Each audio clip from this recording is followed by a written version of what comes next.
So once I had those headers figured out, put the 90 degrees on, figured out where I wanted the wastegates, started to work on my hot side piping. Basically, this is all 2.5-inch piping. It's all stuff I got from an exhaust shop that they didn't use. I knew I was going to have to cut it up and weld it to make it all fit, so it didn't really matter what it looked like to me. So I just grabbed some old scrap pipe, figured out how everything needed to go. This side, it's going to be hard to see, but this side comes over and down, and you can kind of see here, it comes across. I have a flex joint here, and then it comes over and up, over and up into the turbo, and this one comes down and meets in with that line. So there's like a Y here where this header meets in with this side and goes to the turbo flange, which is a T4 turbo flange. Yeah, and just welded that up, and that's how everything goes. So pretty simple way to do it. It's like any other Mustang turbo kit. If you look at a Mustang turbo kit, the way the crossover is laid out is similar to how I laid this one out. The only difference is with a Mustang kit, I think I would probably have to move, well, I'm pretty certain I would have had to move my oil cooler, my filter, and all of that stuff. And with me building it, I didn't have to move any of that. Just worked around everything. So up to the turbo here. Like I said, it's a T6 or a T4 flange that the turbo bolts to. This is a GT45 basic eBay turbo. Don't have any complaints with it at all. Again, I don't imagine it's going to last forever, but so far it's working pretty good. Of course, I have my boost signal line here. Basically, any pressure that the turbo is making is fed through this line, and it goes to the wastegates. It goes to my boost controller solenoid, which also goes to my gauge. That's a lot of stuff I'm not going to go into, but that's what all these vacuum lines are. But to both wastegates, and then the blow-off valve up here, everything's hooked into this block here. So to get the turbo laid out the way I need to do it, basically, once I had the headers on there with the elbows, I set a metal bar across this so I had something to set the turbo on.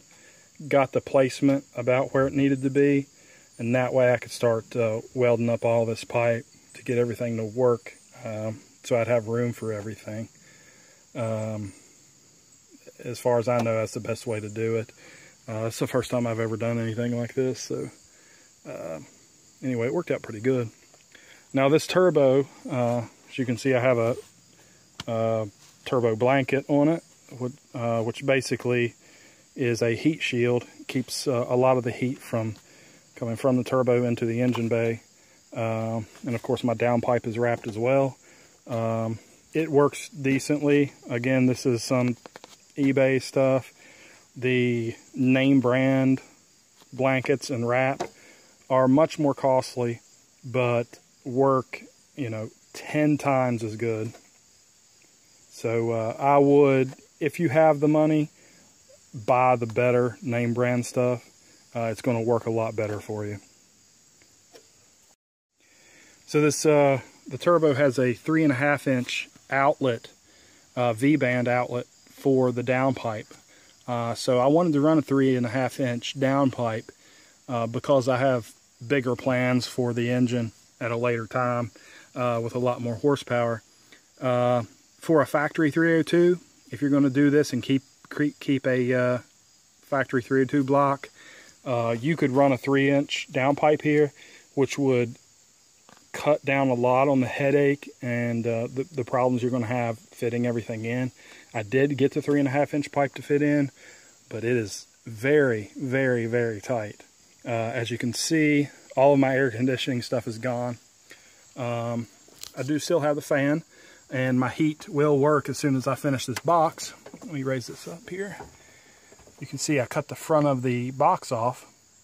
This goes into, you know, the vents and everything for the heat. Your fan blows through here and in through, you know, the heater core and in through the vents. So that's how you get heat. So my camera I was using died. Probably notice a difference in audio and video using this one, but I got to do what I got to do. So we were talking about the downpipe and basically how I had to cut the blower housing to get the downpipe to fit down through here. So basically what I'm going to do, so I have heat, is I'll take this housing back out and then I'll just get some sheet metal. You could use plastic and plastic weld and cover this up, but I'm just going to get some sheet metal, put a seal around it, and then probably just rivet everything on here so that it's basically, this front is covered up. So when your fan blows, it's not just blowing out this way, it's blowing through the heater core and through your vents the way it's supposed to. So that way you'd have heat. And of course, you know, the plugs and the vacuum lines and everything I have in here, none of that will change. You'll just hook everything up the way it was from the factory, and you'll have heat.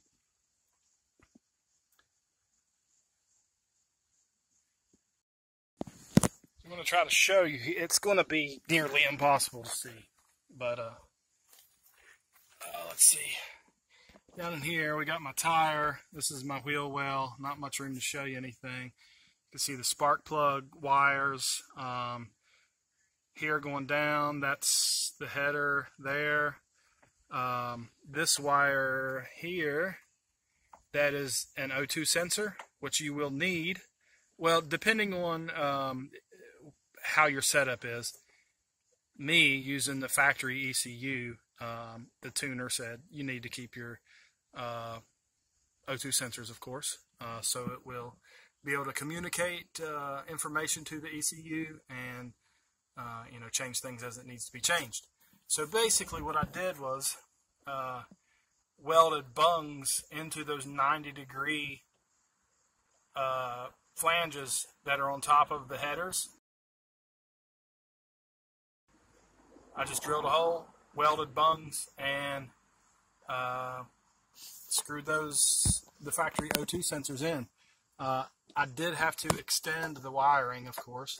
Again, make sure you solder these because the signal needs to be clean, you know, traveling across these wires. So use good wiring, solder all the joints, do a good job on it, or it's not going to work properly. But you can see here the downpipe that's coming down, and it drops down here right behind the header. It's nearly touching the header there. Comes down here. I've got a V-band flange there, so I can take this upper part of the downpipe out through the top. The lower part of the downpipe, which you can't really see, comes out through the bottom. And I guess the last thing I'm going to show you here is my methanol injection. Now you can buy a kit, and they're pretty self-explanatory how to set up. And if you don't know what methanol injection is or what it's for, you can look that up. It's pretty interesting, actually. What I'm doing here is a water and methanol injection. So I got 60% water and 40% methanol. That's right. This is my tank here, which is the old washer fluid tank that used to sit here. And basically, I cut the coolant reservoir off of the other side of it, so I just have the one tank, and basically just moved it up to the front here, and it fits pretty well. But basically, I have the line where the pump used to be in this container for the washer fluid. I pulled it out, and then with some different fittings that I got from Lowe's, I ran a line from this to my pump. Let's get down here. and you probably can't see it, but this is my pump, which goes to 100 psi. I've got my line coming down from my tank. I got a drain here if I wanted to drain it, and then a line to the pump. And basically, this pump, I have it wired up so it kicks on once the boost reaches 2 psi. I'm going to change that to 4 psi. I just think 2 psi is a little bit too low. But once I get to 2 psi, this pump kicks on, which then pumps the water and methanol up through this line. You can see here. And let's hop up here. It comes up here with a grommet in the metal because you don't want this line cut. The line comes along here. I have a water valve which opens. You can see I have fluid in this side, no fluid in this side. Without this, my intake, when I'm in vacuum, just normal driving around, the vacuum from the engine would suck this water and methanol into the engine constantly until the tank was empty. So with this, just like with the pump, I have this open up at 2 psi. So once I reach 2 psi, my pump kicks on and this valve opens, which allows the fluid to be pumped through and into my intake. Over to some compression fittings that I also got at Lowe's. And you can't see it, but threaded into the elbow is my methanol injector, I guess is what it's called. The nozzle. There you go. The methanol nozzle. Okay, having some problems with my camera here, but anyway, this nozzle is a Devil's Own brand. And it's I'm going to say number 7 or a 07 is the size I'm using here, which is one of their smaller ones. But I bought it because it actually is threaded. It threads into whatever you want it to thread into, your intake, your throttle body elbow like I have here.